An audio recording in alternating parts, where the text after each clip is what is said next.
3.8, last lesson before midterm. Again, it's very similar to 3.7 in that it's one formula that you're going to be able to need how to do with the formula in front of you. So you'll have all your paper in front of you when you do the assignment. You can use any of your homework exercises. You can use anything at your disposal that's at home with you. So in a way, it makes the testing process a little easier for you, but you have to have practiced or you'll have no idea what these equations mean. So with a linear regression, that's just a fancy word for line of best fit.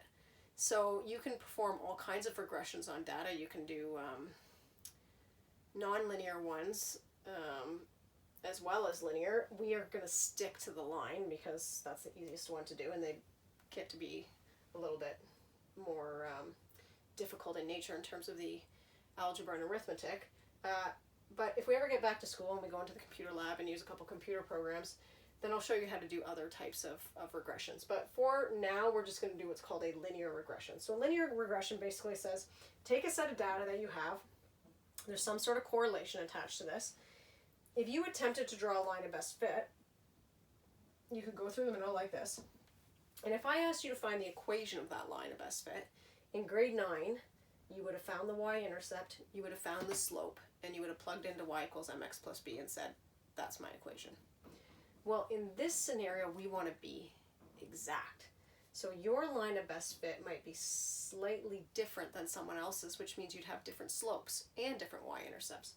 So we want to come up with a method that gives you an accurate line of best fit. Okay, for the equation for the actual line of best fit, for the regression that can be matched to these specific data points. Now in the last lesson we learned to say how correlated this was. So you can see that these data points are fairly close together, not super strong, but they're moderate to strong. So they would have an R value, you know, maybe around 0.7, something like that. So the next step to that is coming up with the equation of the line of best fit. Now, once you have an equation of the line of best fit, there are two things you can do. You can interpolate from that, and you can extrapolate.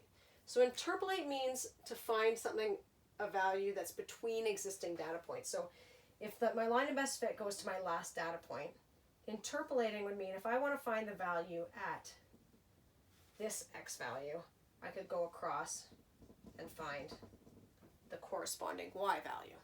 Okay, that's called interpolating. And these were terms you would have used in grade 9 as well. Extrapolating means, well, I want to find something well beyond the data. So I want to say, well, what happens over here? Okay, and I go all the way up. I want to still hit my line of best fit and then go across to a corresponding y value. It's called extrapolating because it's beyond the existing data points. So you should know the difference between those two terms. Okay, that will be asked probably at some point. The difference between interpolating within a set of data that you already have, extrapolating, go beyond what's happening. Okay, so from here, we are going to try to find the equation of this type of line. And again, you're going to use the idea of y equals mx plus b. Okay, so I'll get the exact example that's in your notes. Again, it's filled in for you, so you don't necessarily have to. You can print both if you want and fill it out in your writing so you can go through the process. Imagine you're writing the note. That's fine too. Whatever you think is the best method for you to learn. And probably online is not the best method for any of us to learn, but we'll do our best. Okay, so first things to be aware of. These are the equations that you need. We are doing y equals mx plus b, but we're going to call it ax plus b. Okay? What we need to find then is an a value, similar to a slope, and a b value, similar to a y-intercept. We have equations for both of those. The a is not quite as nice. It's going to look very similar to the equation we did in 3.7 with a bunch of sums, minus the sum of x, the sum of y, all over n times the sum of x squared minus the sum of x all squared. Okay, so again, we're dealing with x and y values, independent, dependent. The sums of them, we're going to set up a chart similar, so that's how you find your a value. How you find your b value is simply what we call y bar, which is the average of your y values, minus what the A value is multiplied by X bar, which is the average of your X value. So this is from, I believe, 3.5 when we did mean, median, mode. That bar symbol was used before, and it just talks about average. So this is really a set of 3 different formulas. Okay? And a formula to find A, a formula to find B, which is going to use 2 averages or 2 means. Plug both of those into this formula to find the equation. So this is really the end formula.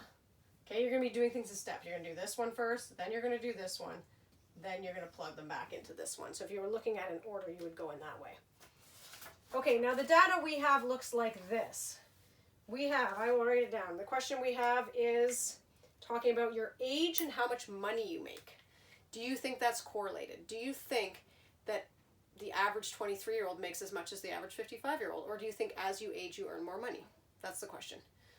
You may have your own thoughts on it. I'm sure there's many young people that have a very good salary, and there's older people that don't have a good salary. But in general, as you've worked in the same job for a little bit of time, your salary continues to go up. So there should be some correlation. Our prediction, is it going to be super strong? Not sure. So the values they give us looks like this. X and Y. In this case, X is going to be age. Y is going to be salary. And it's salary in thousands, so just be aware of that. So the ages they list are 33, 25, 19, 44, 50, 54, 38, and 29.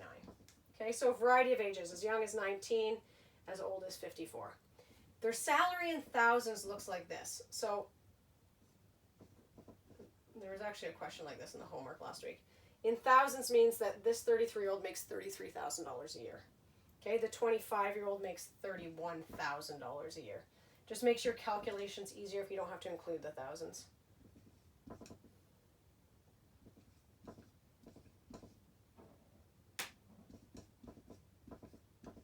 Okay, so it looks like this. Similar to 3.7, we're going to make a chart where we say things we need to know. We need to know x squared. We need to know the sum of x squared. So your next value in your chart is going to be exactly that. What is x squared? Okay, what else we need to know is x times y. We don't need to know y squared in this one. We need to know y squared for the r value. We do not need to know it. We need to know xy though. Okay, and then of course, in the exact same way that we did before, we need to know the sum of all of them. Okay, so again, I like to use a double line. And what we're doing here is finding the sum. Okay, so calculations abound. You just get started. You take your x columns, square them all. Okay, 33 squared, 1,089. 25 squared, 625, I think. 19 squared, 361.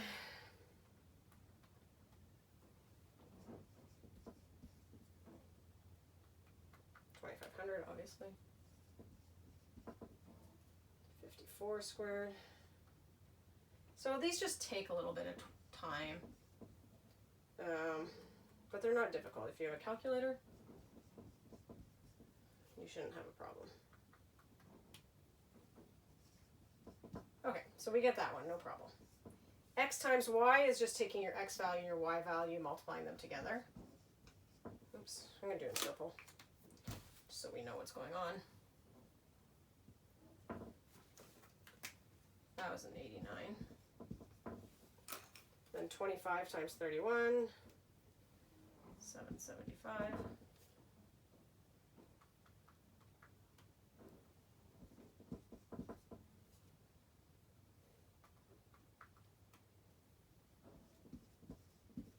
Okay, and you're simply multiplying your x times your y value. So this one I'm doing 50 times 56, 2,800, 54 times 60,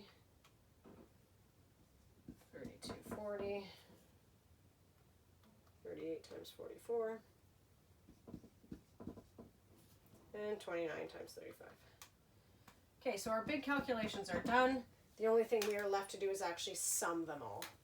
Okay, so by sum them all, I mean we need to find the sum of the x column, the sum of the y, the sum of the x squared, the sum of the xy. Okay, once we find the addition of all of them, those are the numbers we're going to plug into these equations. So again, it's just a matter, how many terms do we have here? We have 8. So in this case, our n value is 8. Okay, so different from the last one. This is quite a few data points, kind of annoying actually.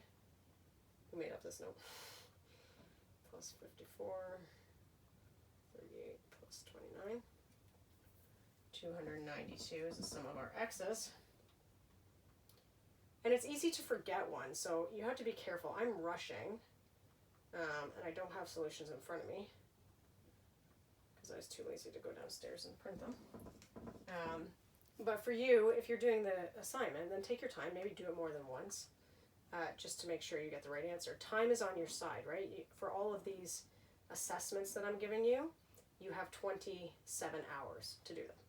I give them to you at 9 o'clock in the morning, usually before, just whenever I get up and get moving. And then you have till noon the next day. So there's no need to rush and hand something in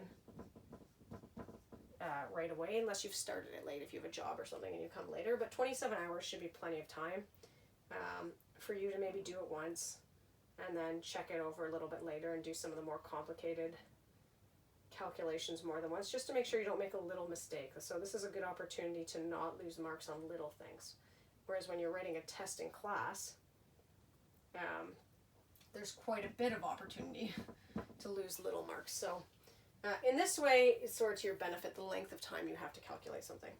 Okay, so I found all my sums, and now it's a matter of doing these things in the order that I've kind of outlined here. So we want to first come up with our A value. So A can be found by doing this formula. N, which we decided was 8, multiplied by the sum of xy, which is 13, 2, 21, minus the sum of the x's, 292, times the sum of the y's, 329, all divided by n, which is 8, sum of x squared, 11, 7, 12, minus the sum of x's, 292, squared. Okay, so our A value can be found by doing this. Okay, 8 times 13, 221, minus, bracket 292 times. So in the numerator, I get 9,700. In the denominator, I get, now if you want to do it all in one step on your calculator, you can. I get a little nervous that I'm going to make a mistake. So I personally like to sometimes split things up. 8432. So I get an A value of 9,700 divided by 8432. 1.15. Okay, that's the A value I've come up with. 1.15. I'm going to put that in right here. Now what's next is we have to come up with a B value, and then from the B value we have to come up with the equation. So what I can erase right now, I know what my A value is. In order to come with my B value, I need an average of my y's, an average of my x's, and my A value. I don't need this part anymore. Okay, so this can all get deleted. Don't need it right now. I've already done this calculation. You obviously have a piece of paper. You'll just continue writing underneath. Desperate times. I wish I had more board space. Okay, so to find an average, which we're going to have to do here, maybe that's the first thing you have to look at.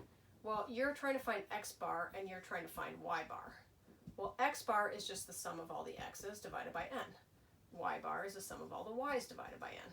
So in this case, the sum of the x's was 292. What's my n value? 8. The sum of the y's, 329. What's my n value? 8. So both of these will give different averages. So 292 divided by 8, 36.5.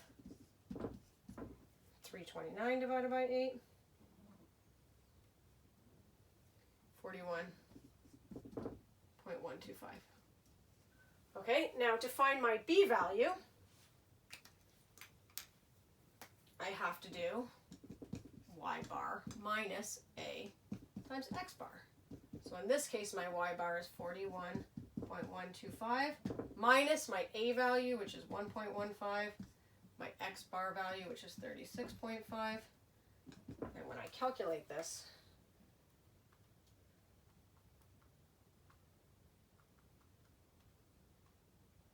I get negative 0.85. Okay, so my b value right here is negative 0.85. So now it's easy. Step 3, find the equation.